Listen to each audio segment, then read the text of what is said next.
ہمارا طبیعت نظر نہ آنے والی چیز کا اس وجہ سے انکار کرتے ہیں۔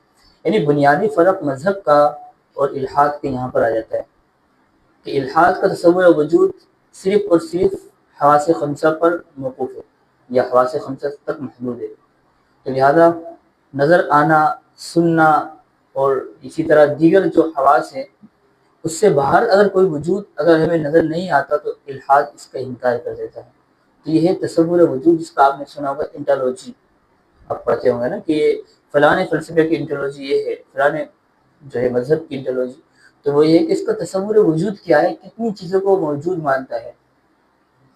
تو یہ ملحدین کا تصور وجود حواس خمسہ پر، طبعیات پر موقوف ہے۔ ہمارا مذہب کا اس سے آگے مابعد طبعیات پر الہیات کا مقدمہ بھی ہے ہمارا، یعنی ہم حواس خمسہ تک موقوف نہیں ہے، حواس خمسہ کے علاوہ بھی اگر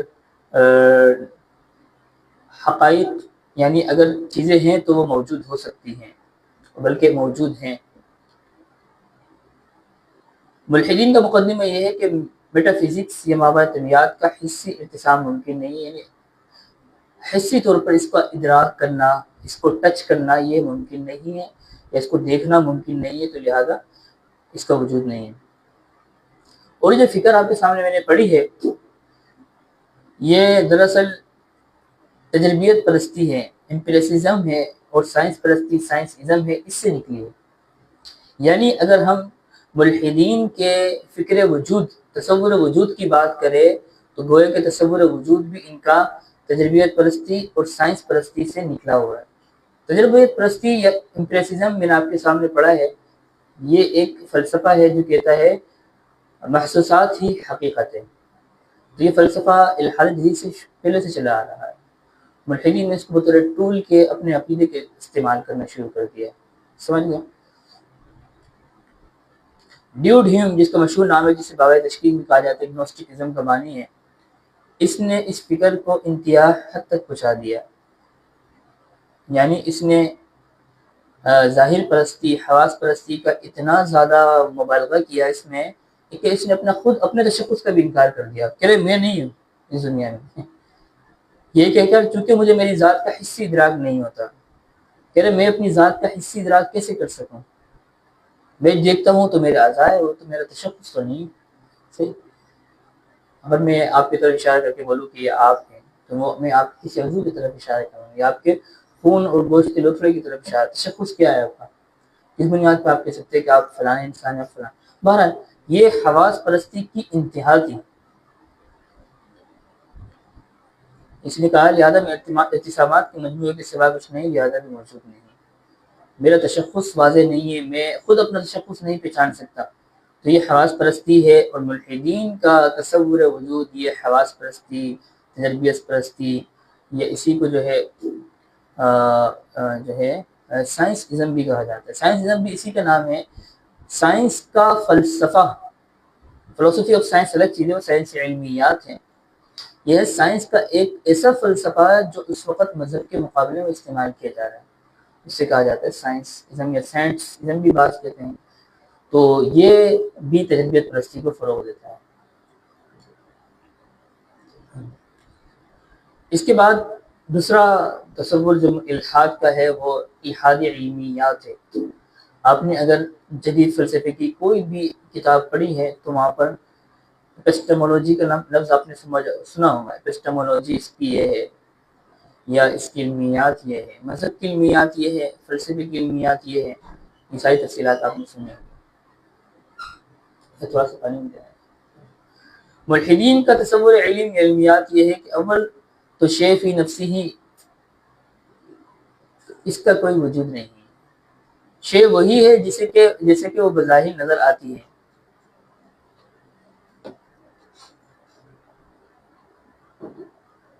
مطلب یہ الحاد کے ہاں جو اشیاء حقائق موجود ہے ان کا کوئی مقصد نہیں ہے، ان کا مقصد ہے بھی تو وہ مادی مقصد ہے، روحانی یا مابعد طبیعاتی مقصد کسی بھی چیز کا، کسی بھی جسم کا، کسی بھی مادے کا نہیں ہے،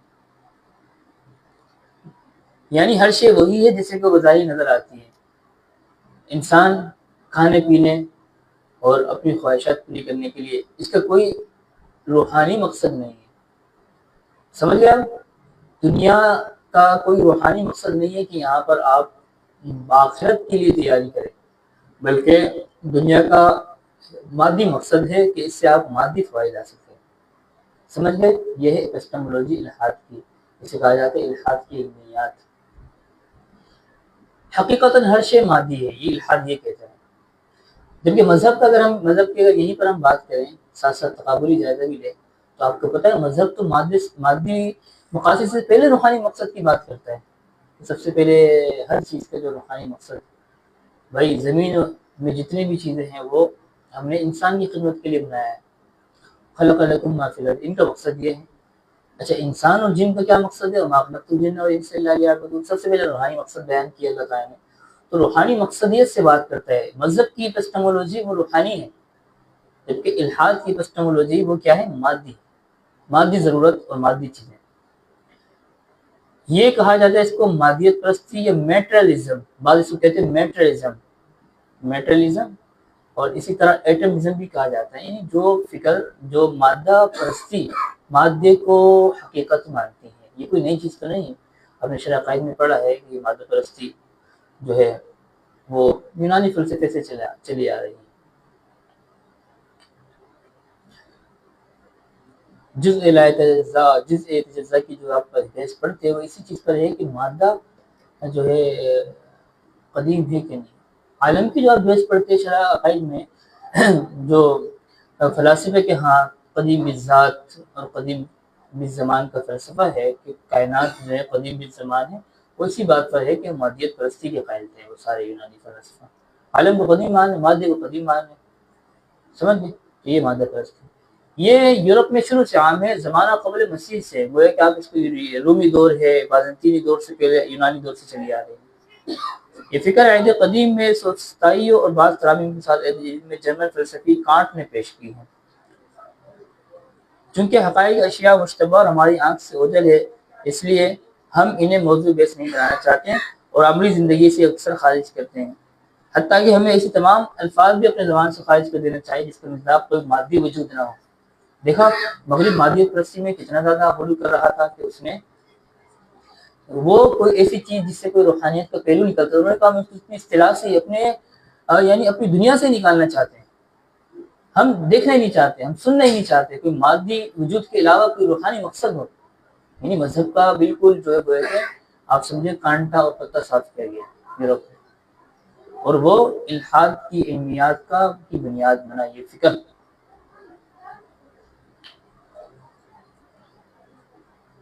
مذہبی اصطلاحات کو ظاہر زبان سے خارج کرنے کی اس فکر کو فلسفے میں منطقی اثباتیت کہا جاتا ہے. لاجیکل پوزیٹیوزم. منطقی اثباتیت تو بظاہر اچھا لفظ نظر آتا ہے کہ بھائی جو چیز منطقی طور پر ثابت ہوگی ہم اسے مانیں گے، اور جو منطقی طور پر ثابت نہیں اسے نہیں مانیں گے. الحاد نے پہلے دعویٰ کیا، لیکن پھر اس دعوے کو اپنے مقصد کے لیے استعمال کیا کہ منطقی اثباتیت کا مطلب یہ ہے کہ کوئی چیز صرف مشاہدہ اور تجربے سے ثابت ہو. حالانکہ ہم نے پڑھا ہے منطق مشاہدہ تجربے کے علاوہ بھی چیزیں ہیں.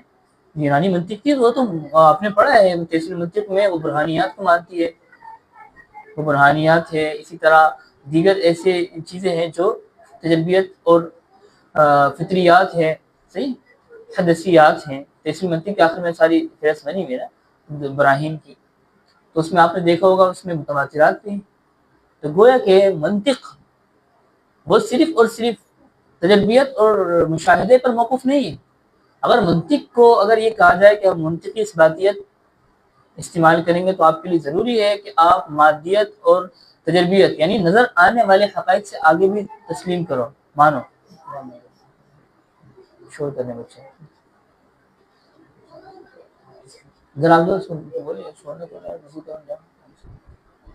دروازہ تھوڑا آدھا بند کر دیں، پورا نہیں بند کرنا، آدھا بند کرنا. تو ملحدین کے مطابق ذرائع علم صرف حواس خمسہ اور عقل ہے. ملحدین وحی کو ذریعہ علم شمار نہیں کرتے کیونکہ جب ان کے نزدیک خدا ہی کا کوئی وجود نہیں تو وحی کا وجود کا تو سوال ہی پیدا نہیں ہوتا. آپ مابعد طبیعت کی کوئی ذات کو مانیں گے تو پھر آپ وحی کو مانیں گے نا.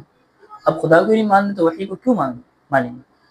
تو یہاں ہم نے لکھا ہے کہ ملحدین حواس خمسہ اور عقل کو اپنی بنیاد بناتے ہیں، لیکن عقل سے کیا مطلب ہے؟ عقل سے مطلب یہ ملحدین کا اپنی عقل کو اپنے مقصد کے اندر دھند استعمال کرنا۔ عقل کا مطلب وہ نہیں عقلی طریقہ استدلال جو اس انسانیت کا مسلمہ طریقہ استدلال رہا ہے۔ جو عقلیت پرستی ہے نا ملحدین کے ہاں، وہ مراد ہوتی ہے، استخراج مراد نہیں ہوتا۔ آپ نے منطق میں دلیل پڑھی، استخراج پڑھی ہے نا، عقلی طریقہ استدلال، صغرا کبرا نتیجہ، ملحدین اس کو نہیں مانتے۔ آج کے ملحد تو آج اس کو مانتے ہی نہیں، کیونکہ صغرا کبرا نتیجہ جو استخراج کا جو پورا پروسیجر ہے نا، یہ مذہب کی تائید کرتا ہے۔ نہیں، لو کان فیہما آلہۃ الا اللہ لفسدتا، ایک کیا کون سی دلیل ہے؟ استخراج تو ہے، کیونکہ کائنات میں دیکھیں صغرا، کائنات میں اگر ایک سے زیادہ خدا ہوتے تو کائنات میں فساد ہوتا، کبرا کائنات میں فساد نظر نہیں آ رہا، نتیجہ کائنات میں ایک سے زیادہ خدا نہیں، سمجھ؟ تو استخراج دو معلوم چیز سے تیسرے نامعلوم چیز تک جانا، یہ مذہب کا مقدمہ ہے، یہ مذہب کا مقدمہ ہے۔ اللہ تعالیٰ نے تو ان فی خلق السماوات والارض واختلاف الليل، اب یعنی اللہ نے کہا کہ وجود آنکھوں سے نظر آنے والی چیزوں کو دیکھو اور اس کے ذریعے پھر آپ مابعد طبیعت کا استدلال کرو اور اللہ تعالیٰ کے وجود کو تسلیم کرو۔ یہ ہے جو ہے استخراج، اور یہ ہے عقلی طریقہ استدلال جو منطق میں مسلمہ رہا ہے، اور فلسفہ بھی اس کو مانتا تھا ابھی تک، لیکن جو الحاد آیا ہے، ماڈرن ایتھیزم سامنے آیا ہے نا، اور استخراج کو نہیں مانتا، وہ ایسا ڈھیٹ ہے کہ وہ صرف سائنس پرستی کی، تجربیت پرستی اور مشاہدہ پرستی کو مانتا ہے۔ وہ کہتے ہیں جو چیز میرے مشاہدے میں، تجربے میں، الحاد کے ہاں تصور وجود کیا ہے، اور الحاد کی علمیات تصور علم ان کے ہاں کیا ہے، اس میں گویا کہ ذریعہ علم پہ بھی بات ہو گئی ایک طرح سے کہ الحاد جو ہے حواس خمسہ کو ذریعہ علم مانتا ہے، جبکہ اس کے آگے اگر مذہب کا تقابل ہے تو مذہب میں بھائی حقیقت اعلیٰ کا اس بات ہی ہم جو ہے، یا اس بات کی بات نہ کریں کہ حقائق جو ہے وہ در حقیقت شعبہ ہے مذہب کا، وہ سارا کا سارا ایسی چیزوں پر ہے جو ہم مادی طور پر نہیں دیکھ سکتے۔ ہمارا فلسفہ آخرت دیکھی کسی نے؟ اللہ تعالیٰ کو دیکھا ہے؟ جنت دیکھیے؟ نہیں دیکھی۔ تو ہمارا کائنات کی ابتدا اللہ نے بنایا، میں نے خود کائنات کے بارے میں اللہ تعالیٰ نے کیا کہا کہ اللہ نے بنایا فی ستۃ ایام، تو یہ کائنات کو ہم نے کب بنتے ہوئے دیکھا؟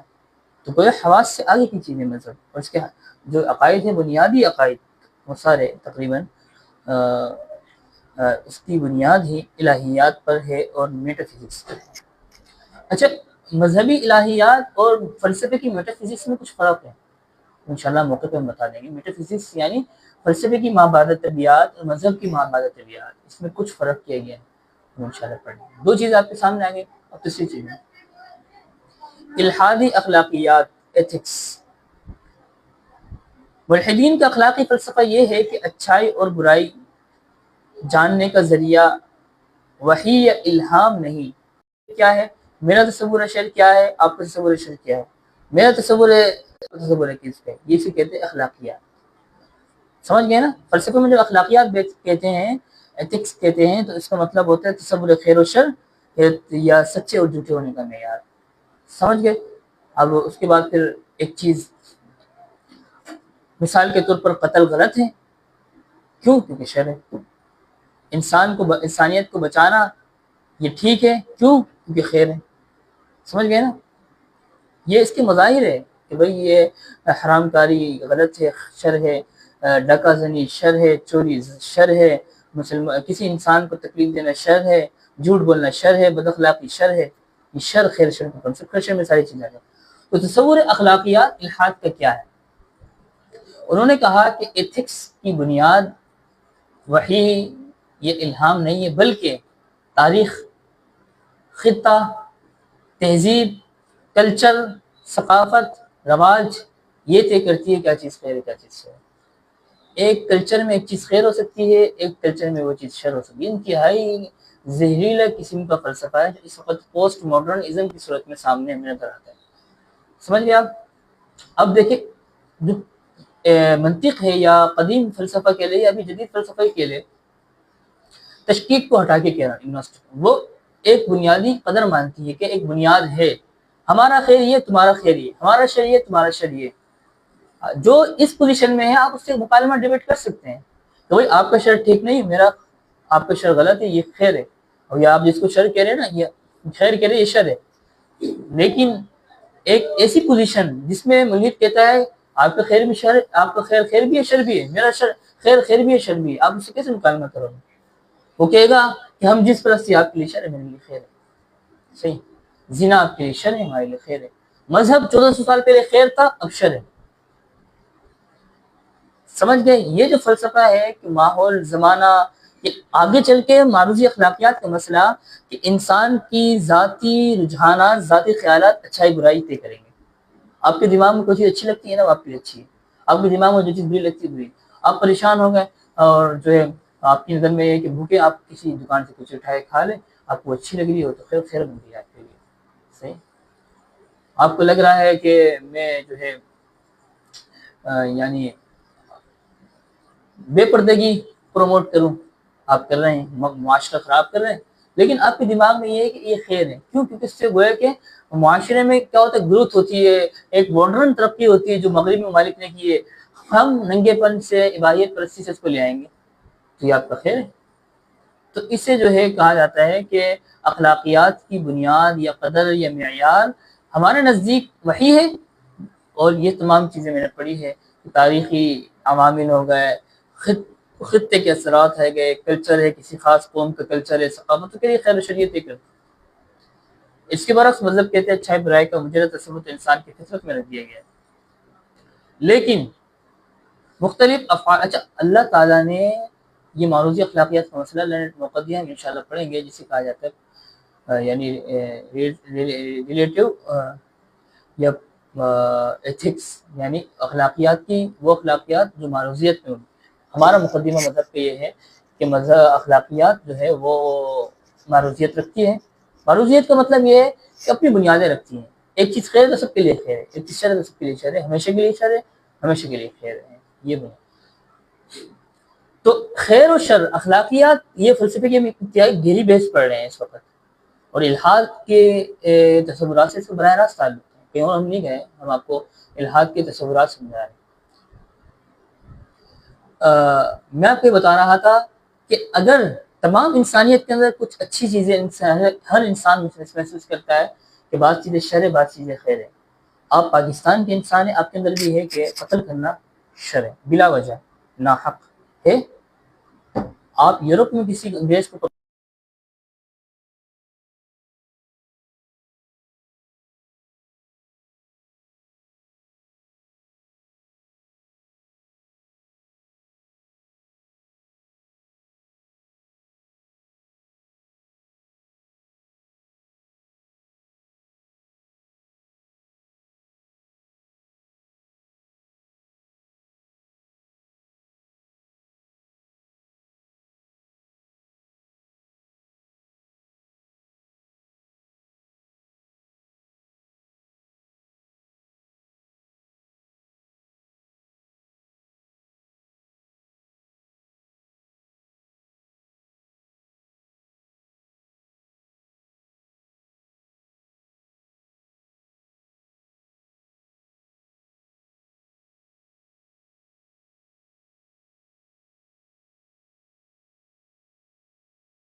تو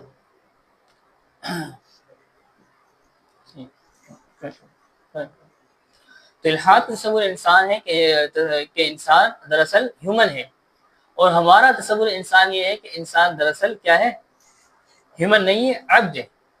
تو عبد نے جو ہے حقیقت بتا دی ہے کہ انسان جو ہے وہ اللہ تعالیٰ کو مانتا ہے، بلکہ اللہ کا غلام ہے، اور ایک ایک چیز میں اپنے ایک ذات کو فالو کرتا ہے، اور ایک ایک امر میں وہ ایک ذات کا محتاج ہے، اس کی جواب دہی کرنی ہے اس نے۔ وہ ایک وقت ایسے آئے گا کہ اس نے جو دنیا میں کیا ہے وہ اپنے اس ذات کے سامنے پیش ہوگا، اور اپنی تمام اعمال کا جو ہے وہ جواب دے گا۔ بہرحال یہ تصور انسان ہے۔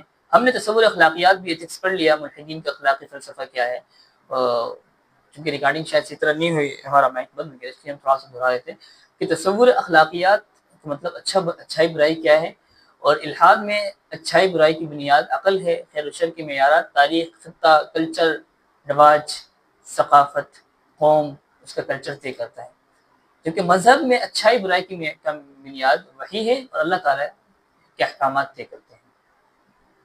ہم نے یہی پڑھا کہ جو ہے مسلم فلسفی کا مقولہ تھا کہ ہر شے کا پیمانہ انسان ہے، ہیومنزم کی بنیاد بھی یہی ہے، اور گویا کہ اخلاقیات میں انسان کو مرکز بنانا، انسان کے ذاتی خیالات کو، خواہشات کو، اور یہ تصور ہمیں یونانیوں سے ملتا ہے۔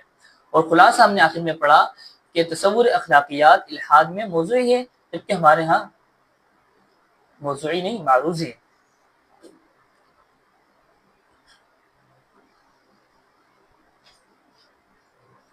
اگلا فلسفہ ہے ملحدین کے اساسی تصورات میں الحاد کا تصور کائنات کیا ہے۔ ایک تصور جہاں ہے، وہ ہم آگے پڑھیں گے، تصور کائنات ہے، ہم نے فرق کیا ہے۔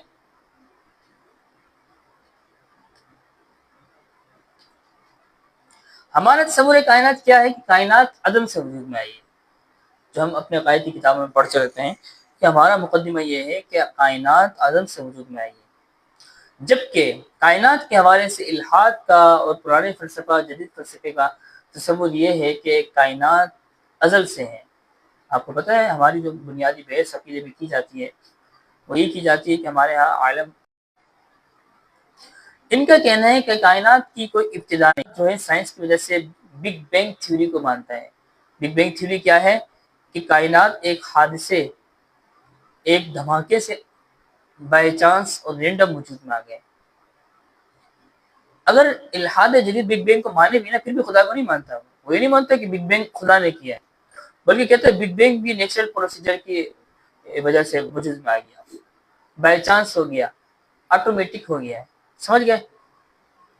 یعنی آپ کو پتہ ہے نا، سائنس اس وقت کائنات کو کی ابتدا کہاں سے مانتی ہے؟ بگ بینگ سے مانتی ہے، کہ کائنات ایک وقت میں یعنی ایک ٹھوس مادے کی صورت میں تھا، یا انرجی کی صورت میں کائنات کا وجود تھا، کہ اچانک فزکس کے قوانین حرکت میں آئے اور کائنات میں ایک بہت بڑا دھماکہ ہوا، اور دھماکے کے نتیجے میں جو ہے ایک کائنات وجود میں آ گئی، اور ہر جو ہے ستارہ، سیارہ، گلیکسی، ہر چیز اپنی جگہ میں جا کے بیٹھ گئی۔ ہم یہ کہتے ہیں، مذہب کا مقدمہ سنیں، مذہب کا مقدمہ، ہمارا مقدمہ کیا ہے؟ کائنات کو اللہ نے پیدا کیا، قرآن میں واضح ہے، فی ستۃ ایام ثم استوى علی العرش، اللہ تعالیٰ نے کائنات کو کتنے دنوں میں پیدا کیا؟ 6 دنوں میں پیدا کیا۔ گویا کہ اللہ تعالیٰ کی تخلیق سے پہلے کائنات کالعدم تھی، عدم تھا، وجود تھا ہی نہیں۔ جبکہ الحادی نظریہ کائنات کیا ہے کہ کائنات شروع سے موجود ہے۔ فلسفہ یہ اعتماد قدیم ہے، سائنس مانتی ہے بگ بینگ سے، لیکن جب سائنس سے پوچھا جائے بگ بینگ سے پہلے کیا تھا تو سائنس خاموش ہو جاتی ہے۔ بگ بینگ سے پہلے سائنس کی نظر میں کیا تھا؟ وہ کہتی ہے کہ ہمارا پہنچ نہیں ہے، جبکہ بعض یہ تعویلات کرتے ہیں کہ بگ بینگ سے پہلے کائنات کا جو میٹر تھا، میٹر، مادہ، وہ ٹھوس شکل میں موجود تھا یا انرجی کی صورت میں موجود تھا۔ بہرحال مادہ جو ہے کبھی فنا نہیں ہوا، مادہ ازل سے موجود ہے۔ کائنات اگرچہ بعد میں بن گئی ہے بگ بینگ کے نتیجے میں، لیکن مادہ ازل سے موجود ہے۔ یہ انرجی جس سے مادہ وجود میں آئے، انرجی فارم میں تھا، بات کہتے ہیں، تو لیکن تھا وہ ازل سے۔ جبکہ ہماری نظر میں انرجی ہو، روح ہو، مادہ ہو، کائنات ہو، عالم ہو، سب چیزیں فنا تھی، کالعدم تھی، اللہ تعالیٰ کے حکم کن سے وہ عدم سے وجود میں آئی ہے۔ یہ ہے مذہب کا تصور کائنات، اور یہ ہے الحاد کا تصور کائنات۔ یہ کہتے ہیں کائنات قوتوں کے عدم توازن کے سبب اتفاق سے وجود میں آ گئی. اب یہ قوتوں کا عدم توازن کیا ہے؟ وہ کہتے ہیں فزکس کے قوانین نہیں ہے. جس طرح ابھی فزکس کے قوانین کام کر رہے ہیں، سورج گھوم رہا ہے گلیکسی میں، زمین گھوم ہے سورج کی گرد، سورج اپنے تمام سیاروں کو لے کے جا رہا ہے گلیکسی جو ہے اپنی گلیکسی میں ایک طرف دوا ہے، کائنات کا نظام چل رہا ہے، چاند گھوم رہا ہے، دن رات ہو رہا ہے، بارش ہو رہی ہے. وہ کہتے ہیں کہ یہ فزکس کے قوانین کی وجہ سے ہو رہے ہیں، طبیعی قوانین کی وجہ سے. ہمارا مقدمہ یہ ہے کہ اگر ظاہری طور پہ طبیعی قوانین موجود ہمیں نظر آتے ہیں تو ان طبیعی قوانین کو پیدا کرنے والے، قوانین کو رکھنے والے کائنات میں اللہ کی ذات ہے. قوانین بغیر مقنن کے کیسے پائے گئے؟ الحاد یہ بھی کہتا ہے کہ کائنات خود بخود اپنے آپ کو نمو کر رہی ہے، بڑھا رہی ہے، خود اپنے آپ کی حفاظت کر رہی ہے. جیسے کہ ایک زندہ انسان خود اپنی جو ہے حفاظت کرتا ہے نا، وقت پہ کھاتا ہے، وقت پہ پیتا ہے، چلتا ہے پھرتا ہے، اب اسٹرگل کرتا ہے. اس طریقے سے کائنات وہ خود زندہ چیز ہے، وہ اپنے آپ کو خود اسٹرگل کر رہی ہے، اپنے آپ کو چلا رہی ہے. لیکن ہمارا بنیادی سوال اس مقدمے میں، کائنات اگر خود اپنے آپ کو چلا رہی ہے تو کیا کائنات کس سے بنی ہے؟ کائنات مادے سے بنی ہے. اور کیا مادے کے اندر شعور ہے، ذہانت ہے، فکر ہے؟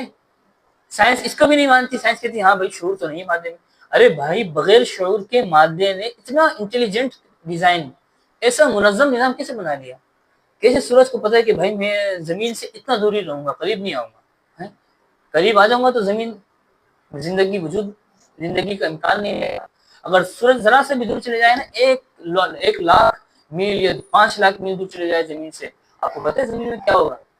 یا کروڑ میل چلے جائے، 2 کروڑ میل، تو زمین میں زندگی پھر ممکن نہیں رہی. زمین میں برف رہے گی، ایسی سردی پڑے گی کہ انسان -200 ڈگری پہ چلے جائے گا اور انسان مر جائے گا چند لمحوں. انسان کون سی ذات ہے جس نے سورج کو ایک خاص قانون میں باندھ دیا ہے اور سورج ہمیشہ ہزاروں سال سے ایک ہی قانون میں چلا آ رہا ہے؟ سمجھ میں آیا کہ کسی شعور نے، کامل حکمت نے، جس کو فلسفے میں عقل کل کہا جاتا ہے، جس کو مذہب میں خدا کہا جاتا ہے، اللہ تعالیٰ کہا جاتا ہے، اس ذات نے تمام کائنات کو بنایا. سمجھ گئے ہیں آپ تصور کائنات کیا ہے، الحاد کا اور مذہب کا؟ بٹھنی کے نزدیک کائنات اٹل فطری قوانین کے تحت چل رہی ہے. یہ قوانین ایسے مضبوط ہے جن میں تبدیلی واقع نہیں ہو سکتی. یہ ایک مشین کی طرح جس میں میکانیت کا اصول جاری اور ساری ہے. میکانیت یعنی جس طرح ایک گھڑی آپ کے سامنے چلتی رہتی ہے، مشین سیل ڈال دے چل رہی ہے، تو کائنات کے اندر سیل ڈلا ہوا ہے اور کائنات اس قوانین کے تحت چلی جا رہی ہے. پیچھے کوئی ذات موجود نہیں ہے جو نگرانی کے لیے چلا ہے. یہ الحاد ہے. وہ کہتے خدا اول تو ہے ہی نہیں، لیکن اگر ہے بھی تو وہ اس قوانین کے ساتھ چھیڑ چھاڑ نہیں کرتا. اس کے پاس اتنا ٹائم نہیں ہے کہ کائنات کو چلائے.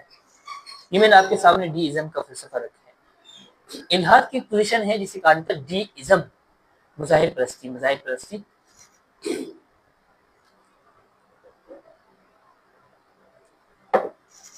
ڈی ازم کا فلسفہ یہ ہے کہ چلو خدا کو تو مان لو، کیونکہ خدا کا انکار نہ سمجھے انسان انتہائی عقل کی پستی میں جا کے کرتا ہے، ورنہ خدا کا انکار بظاہر ایک عقل مند انسان کے لیے ممکن نہیں. خدا کا انکار گویا کہ اس طرح ہے جیسے کہ میں بولوں کہ یہ چیز خود بخود بن گئی ہے، لیپ ٹاپ خود بخود بن گیا ہے. کوئی انسان دعویٰ نہیں کرتا. کائنات کی ایک چھوٹی چھوٹی چیز ہے.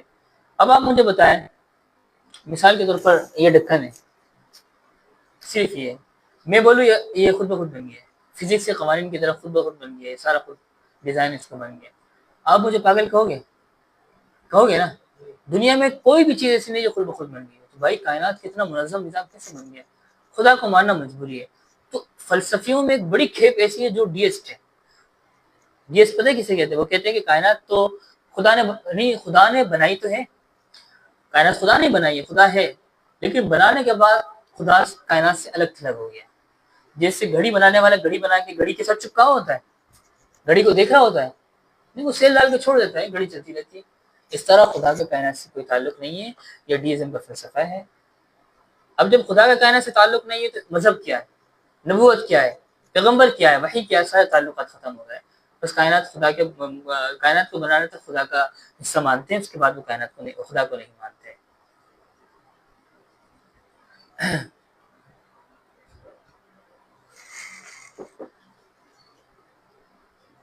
الحادی تصور کائنات یہ ہم نے پڑھ لیا. اب تصور جہاں ہے. جس کو آپ نے لفظ سنا ہے ورلڈ ویو. رد الحاد کے پڑھنے والے طلباء اور اس کو مطالعہ کرنے والے افراد کو پتہ ہے کہ ہم بات کرتے ہیں الحاد کا ورلڈ ویو یہ ہے، اسلام کا ورلڈ ویو یہ ہے، عیسائیت کا ورلڈ ویو یہ ہے، فلسفے کا ورلڈ ویو یہ ہے، سائنس کا ورلڈ ویو یہ ہے. ورلڈ ویو کا مطلب یہ ہے کہ جہاں، یعنی جو جہاں ہے، فطرت، کائنات ہے، اس کی بنیاد کیا ہے. یہ تصور کائنات سے ملتی جلتی چیز ہے. تصور کائنات میں ہم نے یہ چیز بتا دی ہے کہ وہ جہاں کو مقصدیت کی نگاہ سے دیکھتے ہیں یا اس کو جو ہے بے مقصد سمجھتے ہیں. ملحدین کا تصور جہاں فطریت نیچرلزم پر مبنی ہے. نیچرلزم سے مراد ملحدین لیتے ہیں کہ مادی کائنات، نیچر، یہ فطرت ایک ہی شے ہے. جو کچھ بھی ہے، جو ہمیں نظر آ رہا ہے وہی حقیقت ہے. ما ورائے نیچر کوئی وجود نہیں. انہی معنوں میں نیچرلزم کے بعد مابعدیات کو انکار بھی کرتے ہیں. ملحدین قوانین فطرت کے گول دھندے پر اس حد تک ایمان رکھتے ہیں کہ ان کے مطابق معجزہ کبھی وجود پذیر ہو ہی نہیں سکتا. بس معجزے کو کوئی وجود نہیں. ماضی کے انسان نے معجزات سے متعلق جتنی بھی روایت نقل کی ہے، ملحدین کے مطابق وہ خرافات ہیں. یعنی کائنات کو وہ ایک لگے بندے قوانین کے تحت دیکھتے ہیں. اور ہماری نظر میں کائنات مذہب کی نظر میں ایک لگے بندے قوانین کے تحت نہیں چل رہا، بلکہ کائنات میں ایک نظم جو چل رہا ہے وہ اللہ تعالیٰ کی ذات کی نگرانی میں چل رہا ہے. قیوم ہے اللہ تعالیٰ. قیوم کا مطلب کیا ہے کہ اللہ تعالیٰ ایک ایک چیز کی نگرانی کر رہے ہیں، ایک ایک چیز کو دیکھ رہے ہیں. تو یہ ہے تصور جہاں. فروغ کرتے ہیں. صحیح ہے، جو چیز پڑھی ہے اس کو ذرا سا ریوائز کریں. 5 منٹ بعد انشاءاللہ پھر شروع کرتے ہیں. اس کو مکمل کر لیں.